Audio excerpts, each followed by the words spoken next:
Hey guys, how's it going? Hope you're doing well. My name is Crown, and today I'm going to read you some very interesting stories that I hope that you're gonna love. And now, without further ado, let's go!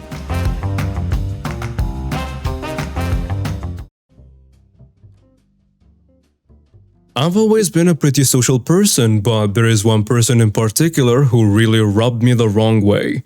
His name was Brad, and he was just one of those people who thought that he was better than everyone else. He was always bragging about his accomplishments and putting others down.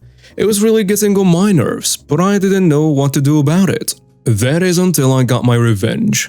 It all started at a party a few months ago, and Brad was there, of course. And he was doing his usual thing, talking about how successful he was and how much money he had. He was going on and on about his new car, a shiny red Ferrari that he had just purchased. I have to admit, I was pretty jealous. I had been saving up for a new car for a while, but I still had a long way to go. Anyway, as the night went on, Brad got more and more drunk, and he started to get really obnoxious. He was hitting on all the girls, making crude jokes, and just generally being a jerk. At one point, he even spilled beer all over my new shirt. That was the last straw for me. I decided then and there that I was going to get my revenge on Brad. I didn't know how I was going to do it yet, but I was determined to find a way. A few days later, I was scrolling through Facebook when I saw something that caught my eye. It was an ad for a new car dealership that was having a big sale. I clicked on the link and started browsing the cars. And that's when I saw it. A beautiful red Ferrari. Just like the one Brad had been bragging about. I knew then that this was how I was going to get my revenge. I made an appointment to test drive the car and went to the dealership the next day.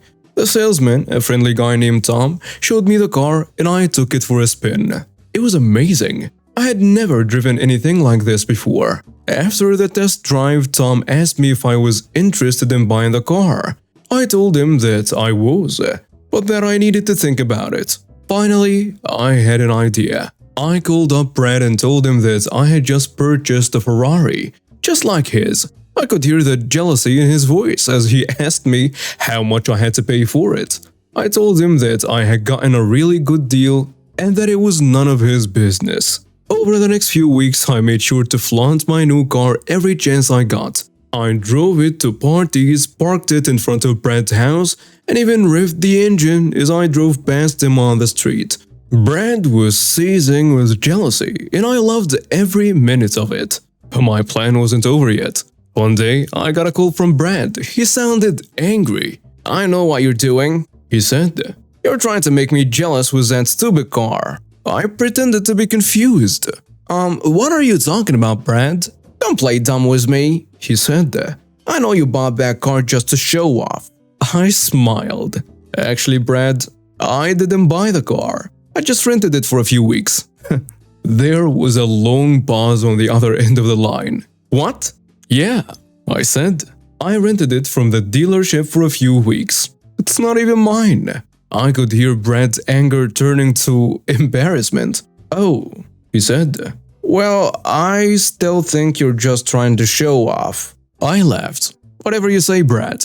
I'm just enjoying my rental car while it lasts." After that, Brad stopped bragging about his own Ferrari so much. He knew that I had rented mine just to make him jealous, and he didn't want to give me the satisfaction of knowing that it had worked. But my revenge wasn't over yet. A few days later, I got a call from Tom, the salesman at the dealership.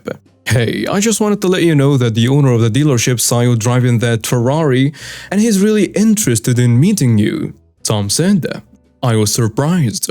"Really? Why?" "He's just impressed with the way you handled the car," Tom said. "He wants to offer you a job." My jaw dropped. A job at a car dealership? That was my dream job. I had always loved cars, and I had been trying to find a way to get into the industry for years. I went in for the interview, and I nailed it.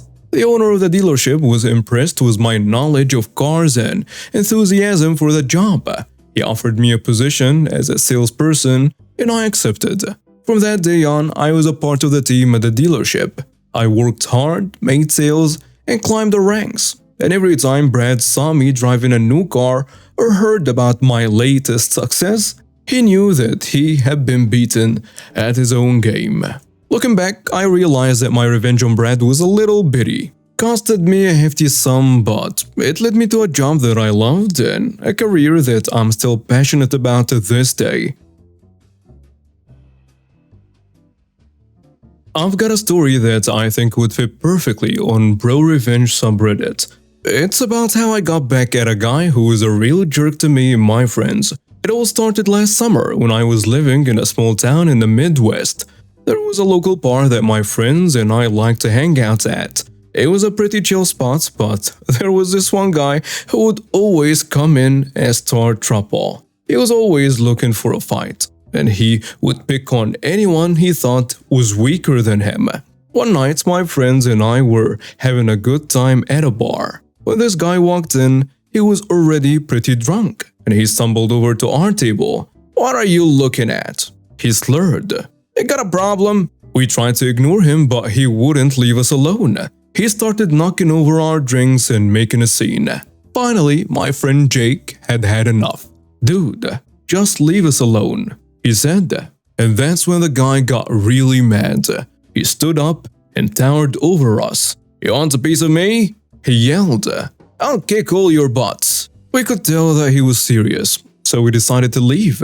As we were walking out, the guy pushed me from behind, and I stumbled, but I didn't fall. "Come on, let's go," I said to my friends. We were walking down the street when we heard a guy following us. "You're not getting away that easy," he shouted. "I'm gonna find you." We picked up the pace and started running. We could hear him behind us, but we didn't stop until we got to my car. We jumped in and drove off as fast as we could. After that night, we avoided that bar. We didn't want to run into that guy again. But a few weeks later, we heard that he was causing trouble at a local park. He was picking on kids and scaring people away. And that's when I came up with a plan. I decided to teach him a lesson. I went to the park one day with a friend and we brought some water guns with us. We filled them up with ice-cold water and waited for the guy to show up. When he finally arrived, he was already drunk. He started shouting and cursing at us, just like he always did. But this time, I was ready. "Hey buddy," I said, "you wanna cool off?" Before he could react, my friend and I started spraying him with our water guns. He was so surprised that he didn't even know what to do. He tried to grab the water guns, but we were too quick for him. We kept spraying him until he was completely drenched. He was shivering and shaking, and he looked like a wet dog. "Please stop," he begged. "I'm sorry." But I wasn't done yet. "You wanna fight? Come on, let's go." I could see the anger in his eyes. He was about to attack me, but he slipped on the wet grass and fell flat on his back. I couldn't help but laugh. "Looks like you're not so tough after all. Maybe next time you think twice before picking on people," I said to him. The guy got up and stumbled away humiliated. From that day on, he never bothered anyone at the park again. It felt good to get revenge, but it also felt good to stand up to a bully. A few weeks later, I was walking down the street when I saw the guy again. This time, he was with a group of his friends. They looked like trouble, and I could tell that they were staring at me. I tried to keep walking, but the guy called me out. "Hey, it's that water gun guy," he said, laughing. "Come on, let's mess him up." I knew that I was in trouble. I didn't want to fight him, but I also didn't want to back down. I stopped and turned to face him. "What do you want?" The guy stepped forward and I could smell the alcohol in his breath. "I'm gonna teach you a lesson," he said. Before I could react, he swung at me. I dodged the punch somehow and tried to step back, and he kept coming at me. He was swinging wildly, but I was able to duck and weave. Finally, he made a mistake. He threw a punch, but he missed and lost his balance. I saw the chance and took it. I tackled him to the ground and pinned him down. His friends tried to help him, but I was able to fend him off. I held the guy down until he calmed down and stopped struggling. When I let him go, he got up and stumbled away, looking embarrassed. After that, I didn't see the guy again. I don't know if he moved away or if he just learned his lesson. but I was glad that he was gone. I realized that standing up to a bully can be risky, but also can be very rewarding. It all started when I moved to a new town. I was excited to start fresh, meet new people, and explore the area, but things didn't go as smoothly as I had hoped. I quickly realized that there was a group of people in my neighborhood who were cliquey and exclusive. They had their own little circle of friends, and they made it clear that they weren't interested in letting anyone new in. At first, I tried to be friendly and make small talk with them when I saw them around, but they always seemed to give me the cold shoulder, or even outright ignore me. It was frustrating and hurtful, but I tried not to let it get to me. One day, I was walking my dog in the park when I overheard a conversation between two of the clique members. Let's call them Sarah and Rachel. I can't believe that new girl keeps trying to talk to us, Sarah said. like we have better things to do than hang out with her. Rachel snickered. I know, right?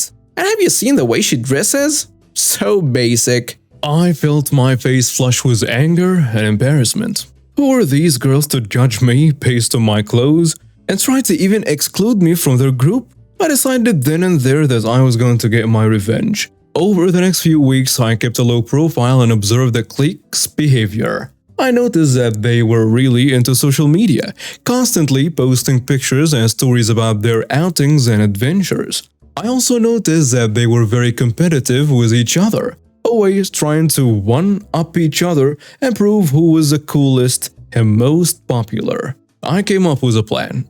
I created a fake social media account and started following the clique's accounts. I made sure to interact with their posts in a way that seemed supportive and friendly, but also a little bit mysterious. For example, if Sarah posted a picture of her and Rachel at a trendy new restaurant, I would comment something like, "Looks like you guys had so much fun. I wish I could have been there." It was just vague enough to make them wonder who I was and why I wasn't invited. Slowly but surely, I started to gain their attention. They started following my account and liking my posts.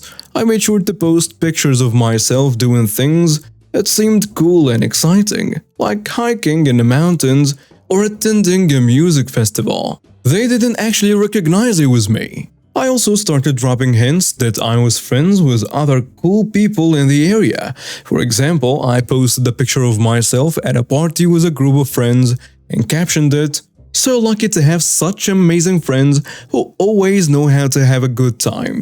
I could tell that the clique was starting to get curious and maybe even a little bit jealous. They started messaging me more frequently, asking if I wanted to hang out or come to their events. At first, I played it cool and made excuses for why I couldn't hang out with them, but eventually, I agreed to meet up with them at a popular coffee shop in town. When I arrived, I could tell that they were a little nervous and excited to finally meet the mysterious new girl who seemed to be friends with everyone. They greeted me with awkward smiles and invited me to sit with them. We made a small talk for a while and I could tell that they were all trying to impress me and show off their coolness. But I didn't let them on that I was anything other than friendly and interested in getting to know them. After a while, Sarah suggested that we go to a party that one of their friends would throw in that night. It's going to be so much fun, she said. We have to go. I pretended to hesitate for a moment, then finally agreed. Okay, sure, I said with a smile. Sounds like a good time. As we left the coffee shop and started walking towards the party, I could tell that they were all buzzing with excitement. They chatted excitedly about the party, the people who would be there, and the cool things they were going to do. But I had a surprise in store for them. When we arrived at the party, I made sure to keep a low profile at first. I chatted with a few people, but mostly just hung back and watched the clique as they flitted around the room, trying to be the center of attention. But then I saw my opportunity. I noticed that one of the clique members, Rachel, had left her purse unattended on a couch while she went to get a drink. I quickly snatched the purse and slipped into a bathroom, where I rifled through its contents. I found what I was looking for, Rachel's phone. I quickly opened up the group chat that the clique had been using to plan their outings and events. Then I sent a message that would change everything.